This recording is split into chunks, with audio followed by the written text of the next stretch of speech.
Sinunod ni Harry ang utos ni Vittorio Benavides at palihim na pumasok sa kwarto ni Lance at tinurukan ng gamot para tuluyan ang mawala sa mundo at nagkunwaring nakikiramay kay Lily sa nangyari na ikinagulat ni Lily na pumanaw ang kanyang asawang si Lance. Nagkasalubong naman si Iris at Jasmine bilang Lavender at nagtataka ito si Iris kung ano ang ginagawa ni Lavender sa hospital na sinabi ni Lavender ay nagpapacheck up lamang. Dumating na rin si Lily na umiiyak at yumakap kay Jasmine o Lavender, sabay binalita na pumanaw na ang kanyang asawa at iniwanan na sila ni Camila. Narinig at nakikita naman sila ni Tyrone na katatapos lamang itinapon ang ginamit na SIM card sa pagtawag sa kapulisan tungkol sa naganap na barilan. Nagpaalam naman sandali itong si Iris at may kakausapin. Yun pala ay tinanong itong si Tyrone kung bakit ito naroon sa hospital.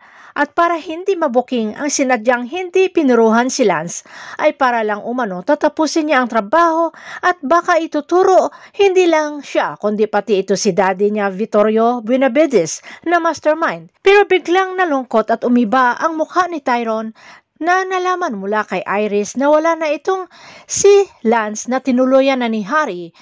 Napansin naman ni Iris na malungkot ang mukha ni Tyrone kaya tinanong niya kung bakit ano ang nangyari. Gumawa ng kwento si Tyrone na natatakot siya umano kay daddy niya Vito at pumali ang kanyang trabaho at hindi niya napatay si Lance.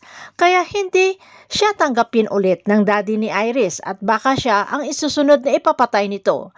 Pinanatag ni Iris si Tyrone na hindi nito binigo umano ang kanyang ama at marami pang pagkakataon para patunayan ni Tyrone ang kanyang sinseridad. Samantala, sinamahan ni Iris si Lily para makuha ang police report tungkol sa pagkamatay ng kanyang asawa. Pero tumanggi si Lily na magbigay ng impormasyon lalo nang ipinakita ang larawan ni Stephanie Jacinto. Ayon kay Lily na hindi pa siya handa magbigay ng salita at kakamatay lamang ng kanyang asawa. Pagkaalis ng kapulisan ay sinabi ni Iris na si daddy niya na ang bahala sa mga kapulisan. Dumating naman itong si Agent Fernandez na nagmamadali at humahangos at galit na dinala si Jasmine Flores sa labas ng hospital. Galit na galit ito dahil binawaliwala ni Jasmine ang bilin nito na huwag lumabas ng bahay na gusto lamang ni Sandro na proteksyonan itong si Jasmine o Lavender. Nagtalo ang dalawa at ipinaliwanag ni Jasmine kung bakit kailangan niyang hanapin si Lance na makakuha ng sagot sa kanyang mga katanungan. Kung paano nga ba napunta si Bella na ngayon ay si Camila, kina Lance at Lily.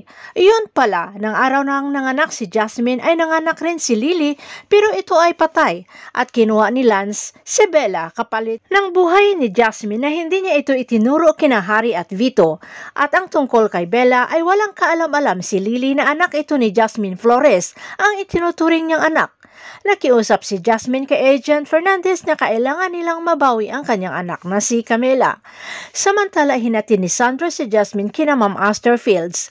Labis na pasalamat ni Aster kay Sandro sa pag-alaga kay Jasmine na parte na ng kanyang pamilya. Umalis na rin si Agent Fernandez at ibinilin kay Jasmine na bago kumilos ay ipaalam sa kanya lahat para hindi sila ang magkabangga at may misyon pa itong dapat tapusin tungkol sa kanyang nawalang mag-ina.